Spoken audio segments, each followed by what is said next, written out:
Well, welcome everyone to our September webinar. Glad you can all join us.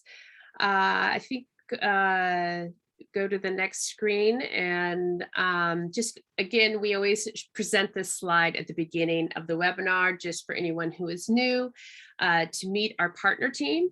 And in the recording, if you need emails and so forth, feel free to look that up and once you receive that recording. Today's speakers I'm very excited to present to you is Benny Vasquez and Monica Villegas. And Monica is with our legal team, and this will be her first time presenting to the partner webinar. And I think anyone who's watched our partner webinars in the past is probably very familiar with Benny, since she is very involved with partners and other communities here at Chef. Next one. And what they'll be talking about today is Benny will be, well, I guess first Monica will be addressing legal updates. And this is again something that we've had the acquisition, so just want to go over any changes, going over the partner agreements, templates, just to make sure that everyone is familiar with any different processes that we have now at Chef Progress. And then Benny will give us updates and highlights on our Chef Conf 21 that we just finished here at the beginning of September. And before I pass it over to Benny, I'm going to highlight our partner awards. Again, this is our second year of giving partner awards. And I'm very honored to announce, just to share with you, if you did miss that in our keynotes speech at the beginning of Chef Conf, what those awards are and who won those. So first, we have Public Sector Partner of the Year, and that goes to Tap Here Technologies. They've been very instrumental in providing professional support, helping customers with integrations to some of our most major accounts in the public sector. So they have continued to be a top partner for us. And again, just with their knowledge on the product and delivering that solution to our customers, it's been great. And we're looking forward to doing more with them in 2022. Our next award was Emerging Partner of the Year, and that goes to NCS. We have experienced tremendous growth with them in Singapore, and more specifically in the public sector market there. And we're looking to putting together some plans in large expansion into Australia and New Zealand, as we're both looking at growth markets for both of those in 2022. Our third award goes to Technology Partner of the Year, and this is to TechRacer. TechRacer is a longtime partner of ours that has been very, very technical, very knowledgeable. They definitely are, they like to use the phrase, make impossible things possible, and they do that. They also continue to be big contributors to all our communities with their knowledge and experience with Chef. And then our 2021 Partner of the Year goes to Ahead, and they bring a nationwide expertise and knowledge in customer service with the DevSecOps. So we have found just great strategic messaging with them, and really align with what they're saying out there in the field and what we're saying, and just really demonstrating. They've done an excellent job in demonstrating how automation can be fast and also very secure. So we're looking forward to doing more with them in 2022. And I think that is all our partner awards. And at that point, it looks like I'll be handing it off to Benny. I knew that, but I read the agenda slide wrong. So there you go. Thanks, Benny. No problem. I think you read it wrong. I think we forgot to change things, or you read it right. We just forgot to I read, change that's things what around. happened. All right. Yeah, that's all right. That's all right. They get to listen to me first. It's okay. So, like Denise said, we're going to start with some Chef Comp updates. This year was fantastic. We had 34 sessions in total, 5 of which we hosted live. We had nearly 40 speakers, or 40 internal people that touched this event in some way, and it was just a massive effort. We had over 2,600 people register, and we saw more than 30% of you show up live, which was fantastic for me. We during the session you were allowed to rate them, and our ratings for this, the average session rating was 4.8 or 4.8 out of 5, which to me means that we're hitting the mark on what people want to see, and how we can, and like in terms of our presenters and that kind of stuff, the structure. So that's really awesome. It's been great to see all of that come together. One of the most attended and highlighted sessions, what highest rated sessions, was this one from Tim, and I really kind of wanted to call attention to it. If you haven't yet, definitely check it out. It gives a whole bunch of context around where we came from, why DevOps is even a thing, how infrastructure as code came about, how policy as code came about, why it matters. And it's important. It's a great session for you to push customers to if they are kind of new to the space, or not really gung-ho about why we're going into what's important about the move to policy as code. It's a great idea to start with this one. These will, as I mentioned in this next slide here, there's some other great sessions to highlight, and these are still the Chef Comp links. These videos will be uploaded to YouTube at some point. By some point, I mean within the next couple of days. So these links will become YouTube links, and you'll be able to get to them directly on there. If you're looking for any of the specific talks, you can reach out to us and let us know, and we'll get you pointed to the right direction. And the big question is what's happening next year. So obviously COVID is still a thing. We are not yet committed to an in-person event. What we are saying is that we will be as in-person as possible. We were really, like, we had grandiose plans to have a conference in Boston that would bring us all together again. But this year, I think what we're gonna do is maybe still have some small thing in Boston, and really lean into the idea of local watch parties if we can do in person at all. The phrase that we've been using is be as in person as we can, so that we can see you, you can see us, we can actually interact. Because I think that's one of the biggest and best parts of DevOps and the DevOps community is getting to interact with people, and we just don't get to see people very much right now, and it sucks. So we're going to work toward that. Those are really all of the Chef Comp updates. I've got a few slides on our hackathon in case you haven't heard of it. Somehow you haven't seen that we're doing this. The last day of Chef Comp this year, we launched this Automate for Good hackathon. The goal here is twofold. One is to get Chef in front of new eyes. We're working with a partner, a platform called DevPost, and they have a massive following of people, a massive database of people that we've been able to tap into to help promote it. And it's getting us in front of really young eyes. There's a lot of students there, like middle school, high school, some college, obviously college, but the age that people are on that site is pretty amazing to me. And we're reaching people that haven't really considered DevOps as something that they would want to participate in as a developer. So there's a lot of people with really deep developer knowledge there, but they don't have much in terms of DevOps understanding, and we're hoping to bridge that gap for them, help them understand that development really does benefit from DevOps. So those are the goals there. This is our general timeline. We opened it, obviously, like I said, on September 9th, and it closes on September 25th. We'll be judging for a couple of weeks in October and November, and then we'll announce the winners. We'll notify and announce the winners in early November and mid-November. If you have folks asking about what to build, it is literally any piece of automation, any kind of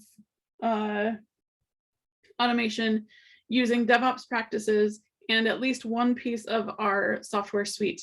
So we left it as open as we could to make sure that we could encourage folks' creativity and increase or make it easier for folks to onboard. So if they're learning Chef as a new person, they've never interacted with any of Chef's products before, then this is a great place to start. And we reduced the on-ramp so that folks actually had a chance to get into it. Every week on Tuesday, that image is wrong. I'll have to get a new one added there, but every week on Tuesday at 9:30 a.m. Eastern time, we are hosting office hours on our Twitch and our YouTube channels where we talk about getting about the things that folks need as they're ramping up to submit to the hackathon. Obviously, there's a lot of beginner stuff because we anticipate most of the folks are going to be beginners. But it's been, even already, it's been a blast. We're getting great questions, and some folks have had some really great ideas about what to submit and the things that they're building. So I'm excited to see that. I cover the judging criteria here, just in case you or any of your customers have questions about it, you'll have access to that. It's also on the DevPost site if you lose this presentation at all.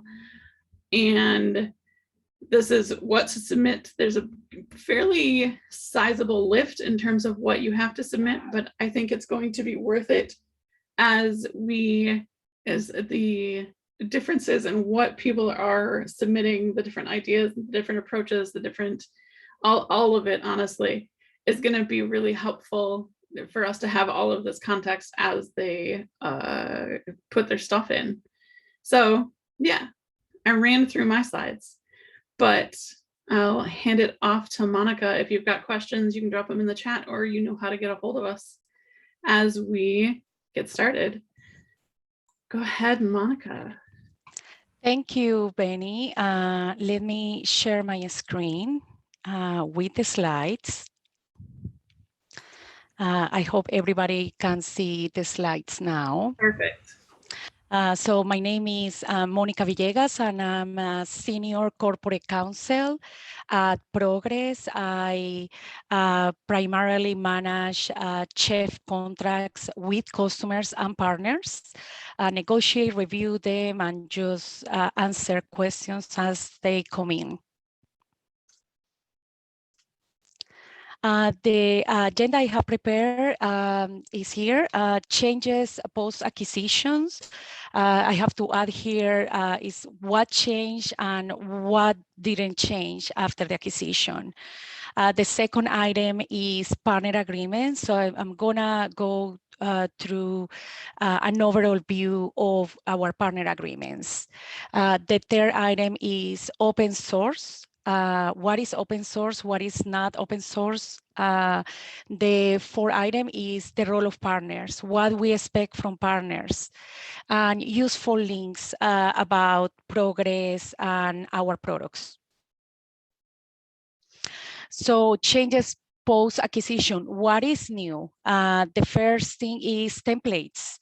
After the acquisition, we changed our templates, and for new partners, of course, the partners who, or those companies who became partners after the acquisition, they could see a very different partner template than what we used when we were Chef. So the Progress partner agreement, we included terms there that were applicable to Chef products.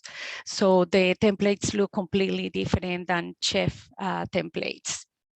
The payment information. So when the acquisition happened, we sent a letter to all our partners and all our customers, informing them about the acquisition, that the agreements that the partners and customers signed were transferred over to Progress, and the payment information which changed.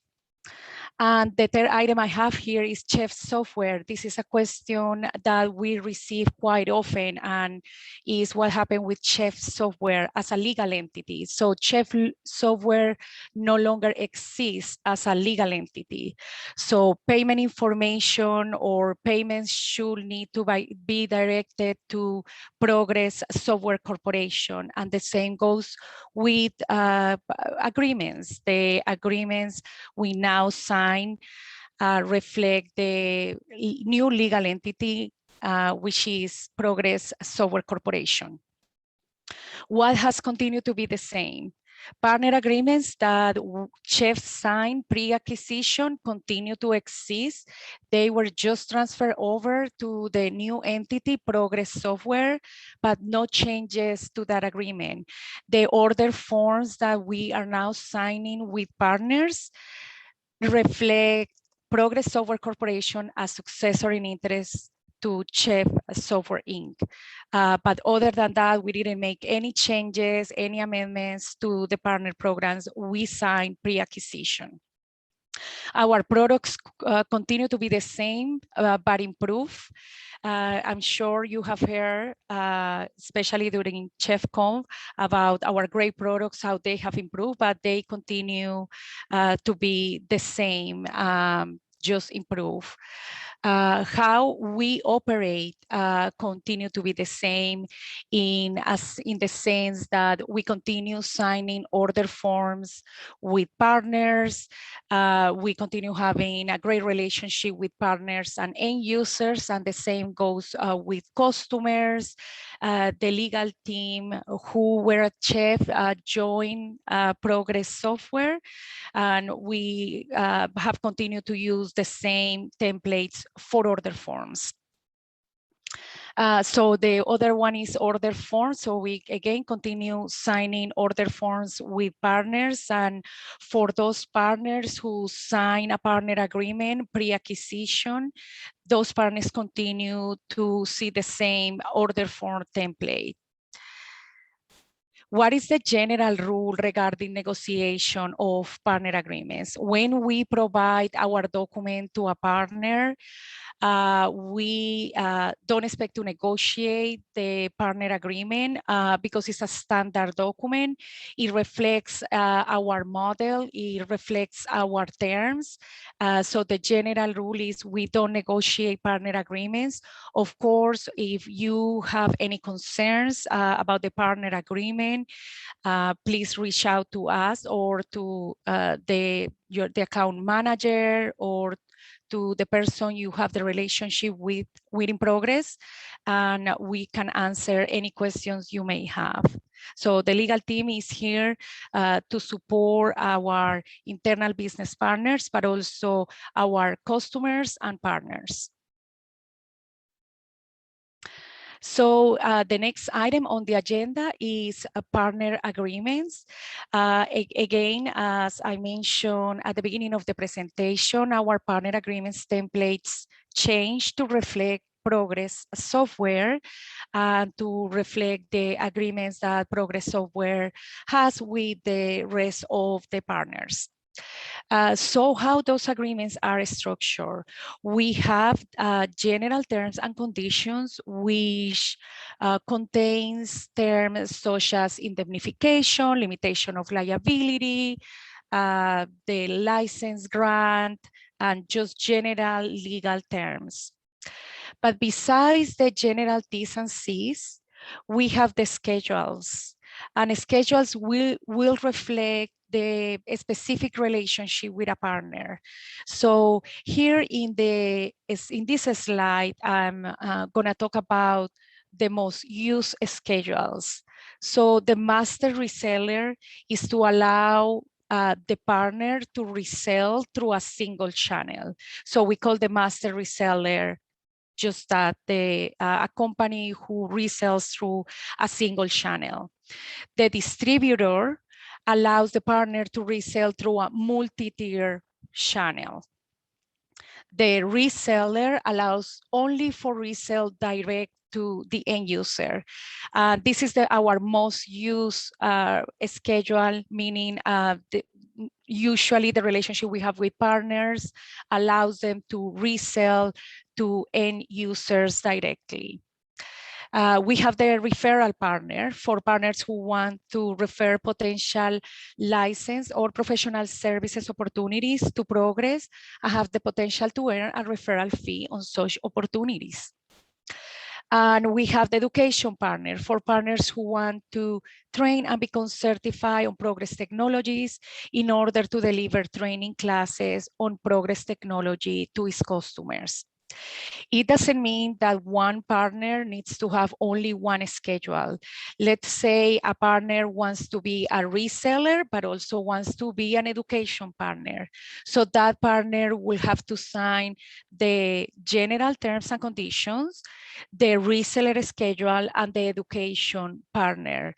We can put that together in one document or multiple documents. But just wanted to go over what different schedules we have depending on the intent.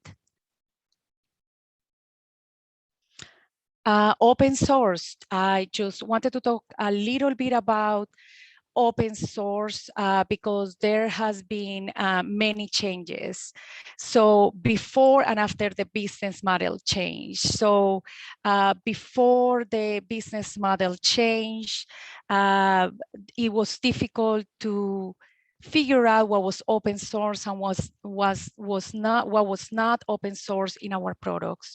So in April of 2019, we changed to what we call the business model change so that our license model was clear, and it was clear for our partners as well as our customers what was open source and when partners, or in this case, end users and customers needed a license to use our software.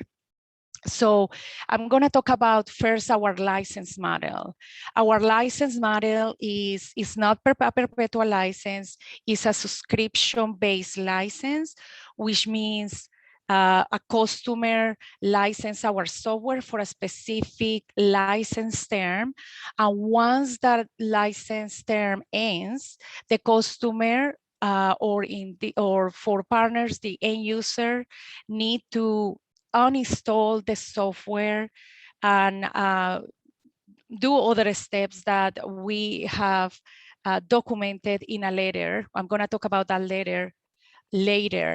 But in general, our license model is subscription-based. Once it ends, the customer can no longer use our software. Now, we have, there are two types of codes, source code and binary code. And this is where the difference in what is open source and what is not this is what differentiates what is open source and what is not open source. So source code, which is what the humans write and the computers cannot read, is governed by the Apache 2.0 license and is free to use. So it's open source, anybody can use it, any company can use the source code of our software.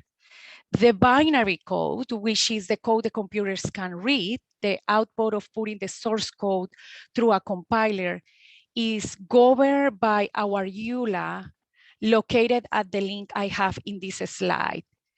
If the intent is to use the software for personal, non-commercial, or experimental purposes, it is free of charge as long as it's limited to that use. But please keep in mind that if the binary code of our software is used for that purpose, it is governed by the EULA located at this website that I included there. Now, if the intent is to use the binary code for commercial purposes, either in a production or a non-production environment, the customer needs to enter into a formal commercial relationship with Progress and obtain a license via an order form, which will be governed by the terms contained in our EULA located at this website. Please note that the two EULAs are different and separate agreements. The first EULA that I mentioned here is only for, again, personal, non-commercial or experimental purposes. The second EULA that is included here is when the customer is paying a license to use our software. And for that, it's not only if that's the intent, then the customer is governed by this EULA and also needs to sign an order form with us. In the case of partners, of course, the company who signs the order form will be the partner, but the customer will be governed by the license terms contained in this EULA that is at the bottom of this slide. What is the role of partners? So the first item that I have here is order form process. We expect partners to discuss order form, sign the order forms, and if they have any concerns, because the end user has any concerns, we have the relationship with the partner. So we expect the partner to discuss with Progress any concerns the end user may have. This means we expect not to have conversations with the end user when we are going through a partner, because the relationship is between Progress and the partner. We have an order form process, which means all of the partners and customers need to sign an order form. And this is a question that we receive sometimes from partners, which is, can we just issue a PO instead of signing an order form? And the answer is no. Our process is to sign an order form for each engagement, either with customers or with partners. So a PO is not sufficient for us. We need an order form. And sometimes we receive the question as to why that's the case. And this is because our partner agreement is structured in such a way that every engagement needs an order form signed by the partner. So if we don't sign an order form, then there is no agreement between the parties and the legal team, and the other stakeholders, such as finance, don't have visibility as to the product we are licensing and the price for that license. So that is why an agreement is required. We expect partners to follow our process. I know partners who have their own process, but we expect partners to follow our process because, again, that's how the partner agreement reads is embedded into our partner agreement terms, that we need to sign an order form with that partner in order for the license to be valid and in order for us to provide the license keys to the end user.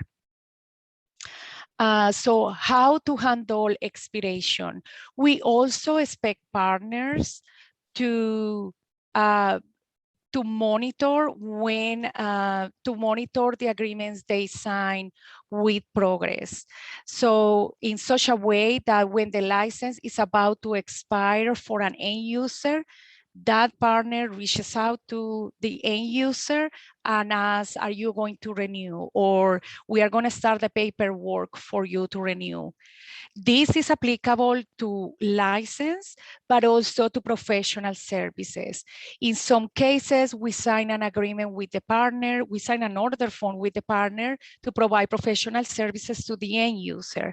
And then what happens is the order form expires and we don't perform the professional services for any reason, for a variety of reasons. Either maybe the end user didn't schedule the professional services.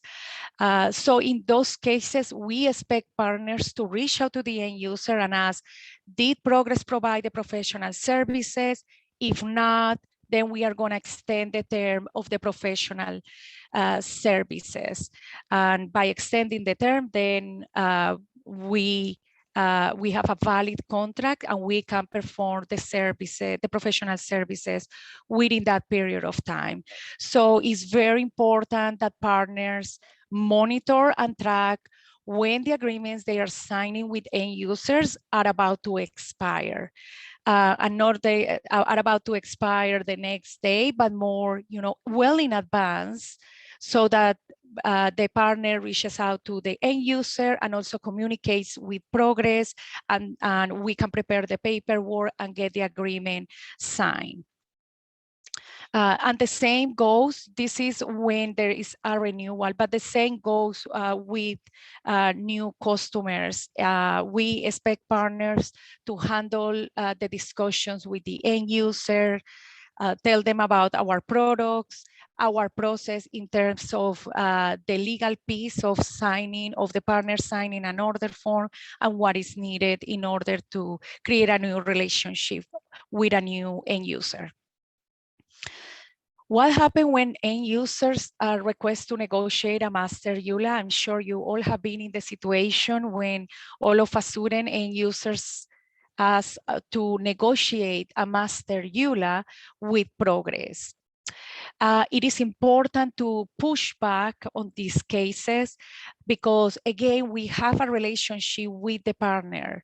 And although we have some agreements signed with end users, the time that it takes to negotiate a master EULA, since we have the relationship with the partner, we expect not to spend that time negotiating a master EULA with the end user. So it's very important for partners to push back on that and just say the relationship between Progress and the end user is governed by the online terms, and therefore you need to abide by the online terms. So it's very important to push back on that. What is the impact for partners? If you have an end user that insists on negotiating a master EULA with Progress, then the partners are impacted because in many cases, when we negotiate a master EULA with the end user, since we already have the relationship, since that forms a relationship between Progress and the end user, we contract directly with that end user since there has been a negotiation of a master EULA. So that impacts the partners, and that's also why it's important for the partner to try to convince the end user to be governed by the terms in our online EULA. Short customers. So what we call short customers? They are those end users who decide not to renew with us. So we already have that a relationship with that end user in a way that the end user is using our software, but then decides, I'm not going to renew this year.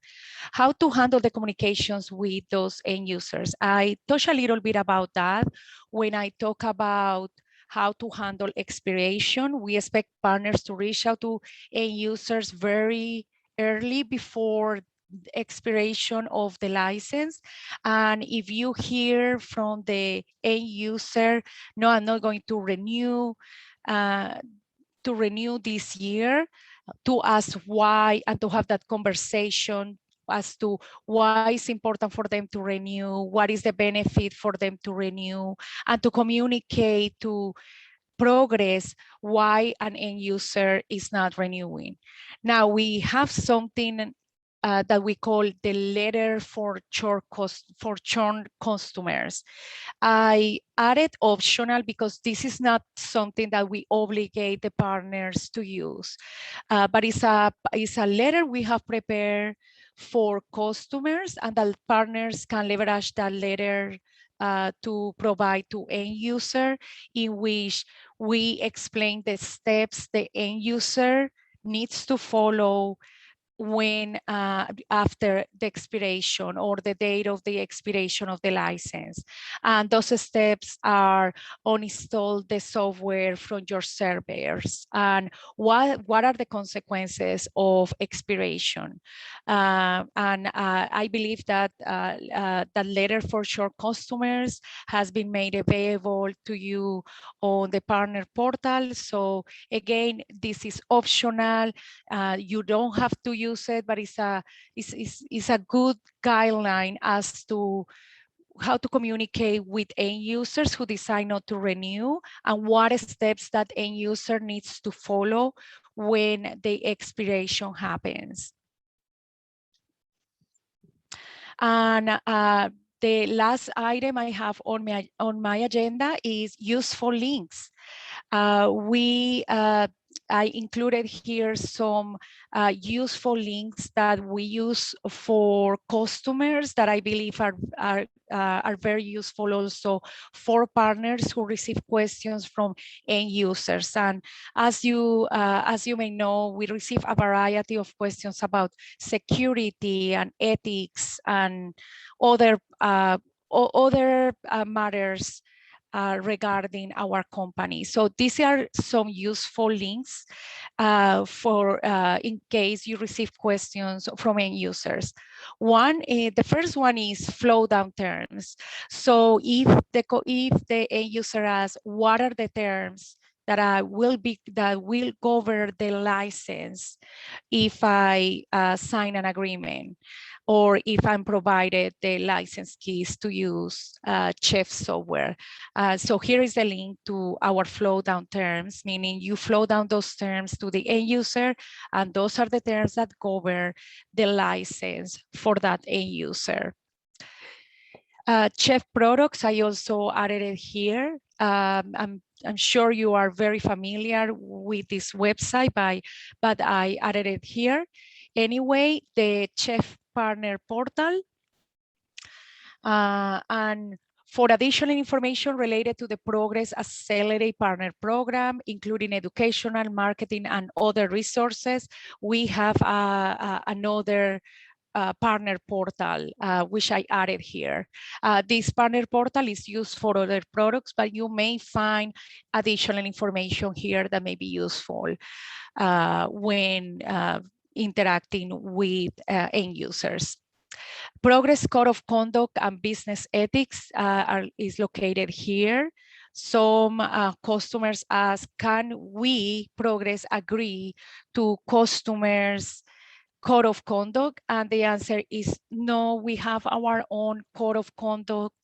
It is included in the master EULA, and we abide by our code of conduct, which is very similar to what customers use, but we cannot agree or review each customer's code of conduct, and that's why I'm providing this link in case you are asked the question about where is Progress Code of Conduct, or can Progress agree to our code of conduct? And corporate responsibility is here. There is information about diversity, what we do for the community, etc. In this page. So I invite you to visit that page. And then security, which, as you may know, is a big question about what are the security measures in place around the products we license to customers. So we have a lot of information here around security, our SOC reports, and other information around security here. Another thing I want to mention regarding the agreements is NDAs. If we are engaging in a discussion with a potential partner and we don't have a partner agreement with that partner, we sign and we are disclosing confidential information, or the partner is disclosing confidential information, then the parties will sign an NDA containing confidentiality terms. And that will be on our paper, and it is not required if we already have a partner agreement in place with that partner, because our partner agreement contains confidentiality terms, and therefore there is no need to sign an NDA. But just in case, we have attendees who are potential partners, then would like to have a discussion with Progress, and that discussion entails confidential information from either party or from both parties, then we need to sign an NDA with that potential partner. And that's all I have. Thanks, Monica. That was very informative. And thanks, Benny and Denise, for ChefConf highlights and hackathon updates. There are no open questions, but please do reach out to us if there are any. And we hope that you found value in all the information that was presented today. As mentioned earlier, the on-demand version should be available shortly, and we'll send it over to you over email. And with that, thanks again for attending, and have a wonderful rest of your day. Thanks, everyone. Thank you.